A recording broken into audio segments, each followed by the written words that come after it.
So guys, niko wise sijakufa. Tulikuwa unajua nimeenda break kidogo, mziko tutengeneze nchi yetu. Kwa hivyo kumekuwa na maandamano 1 2 3.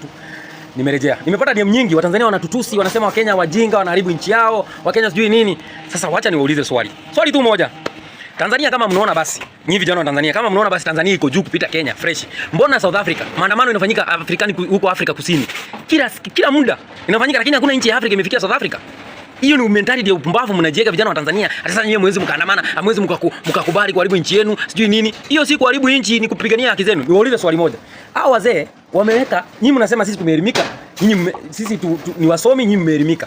Kama sijakosea. Sasa kama basi mmeelimika, mnaelimika aje wakati nyinyi rais wa Tanzania anaona ati mtu anaweza kaleta kwenye nchi ni Mfaransa. Na Mfaransa, kumbuka Mfaransa huyo mmoja. Karibu kule Burkina Faso ambayo mnaisifu bado. Alafu mnaleta adui kwenye nchi yenu. Ambayo ni Mfaransa. Sasa hii angalia, hii Kenya ambayo mnasema Kenya imerudi nyuma, imeharibiwa na maandamano. Sasa hiyo hospitali nzuri East Africa ni Kenya. Magufuli mwenyewe akakufia Kenya akitibiwa. Wabunge wenu, viongozi wenu wa Tanzania wakigonjeka wanakuja Kenya. Barabara nzuri. Kenya. Hakuna kitu tunaangalia hivi ati mnasema Kenya tumerudi nyuma maandamano. Nataka muangalie. Kenya hakuna mtu ambaye anakula nyani. Angalia yule Dudukwe. Dudukwe ni Mtanzania. Ule jamaa anaishi msitu, wanakula nyani, wanakula vitu vya misitu. Hivi vitu kama hivyo Kenya hamna. Tukiwaambia mpiganie nchi zenu, mnaona ni upumbavu. Sasa nyinyi endeleeni kukaa hapo, viongozi wenu waendelee kubomoa nchi, Tundu yeye aendelee kukandamizwa. Hata hivyo sasa ndio mnafurahia. Hiyo ni upumbavu. Mimi nawaambia for real. Wacha niwaulize Tanzania. Unajua kuna ujinga inafanyanga hadi huko Kenya. Unaona tunakimbisha viongozi. Kuna video niliona hapo moja ati huyu Rais Samia Suluhu kapeleka na hiyo chama yake CCM ati wananchi wamepewa baisikeli na soda. Ati na alafu huyo mwananchi anakuja anasema ati mimi nashukuru mama kwa kutujali. Baisikeli na soda.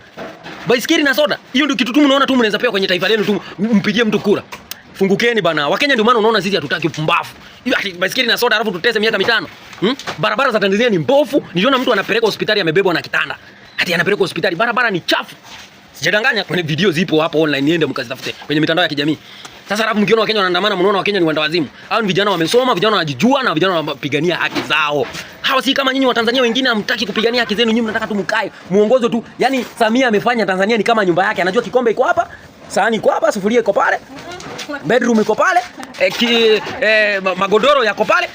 Hiyo ni upumbavu. Kenya hizo upumbavu hatuwezi. Haijalishi tutakufa wangapi, lakini nchi lazima tuipiganie na nchi yetu lazima ikuwe imara.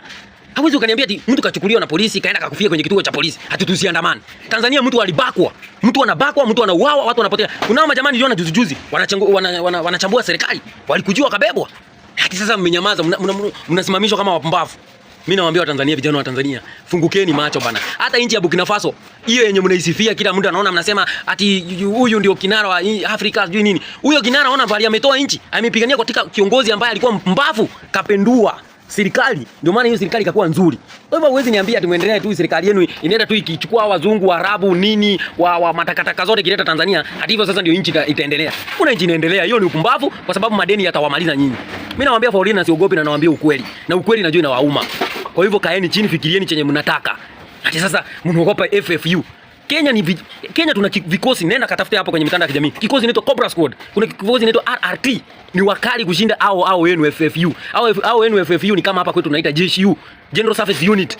Lakini sisi hatujali, tunapambana na hao pale. Na hakuna kubeba ati mtu ati mbebe tukiona. Hamna. Nyinyi ni uoga tu mmewekwa ati sasa. Alafu niliona kuna afisa mmoja wa Tanzania anitumia ujumbe ati sisi Watanzania wengi wa askari tu tunaandikwa mtu kafika darasa la 7 alafu kaandikwa polisi. Ndio maana watumia akili, watu wanaua tu wananchi. Wanaua tu bila kujali, upumbavu mwingi. Mimi nawaambia Tanzania, it is time you fight for your country. Mpiganie nchi yenu. Hii ni ujinga ati kuambiwa tuna amani. Huyo mwenye anakuambia amani ujue zenye hera zenye amebeba. Hizi upumbavu zenye hamtaki mpewe katiba mpya yenye itawasaidia. Hamna siku na hakuna siku mtawaya ispita Kenya. As long as mpiganie nchi yenu hakuna siku hata tusimame miaka 5. Hamwezi mkapita Kenya. Take this to the bank. Kama unaona Kenya wanaandamana kuharibu, South Africa inaongoza Afrika na ndio maandamano sugu. Huko Julius Malema anaweka maandamano karibu kila siku. Lakini South Africa tuifikie hata sisi wa Kenya. Halafu nyinyi mnasema amani na muendi mbali. Hamjetupita. Kwa nini? Nyinyi viongozi wenu wanakufia hospitali zetu huko Kenya wakitaka usaidizi watibiwe. Kwa sababu viongozi wenu hapo Tanzania wamekula pesa za hospitali, madawa hamna. Hospitali zimekuwa mbovu. Madarasa niliona kuna shule kimoja, shule cha matope, hakuna hata madawati kwenye darasa. Alafu na sisi Tanzania don't compare Tanzania to Kenya. Just wake up. Majenzi wa Tanzania mmekuwa bongo lala. Ndio maana mnaitwa bongo. Cheni upumbavu bana. Simama.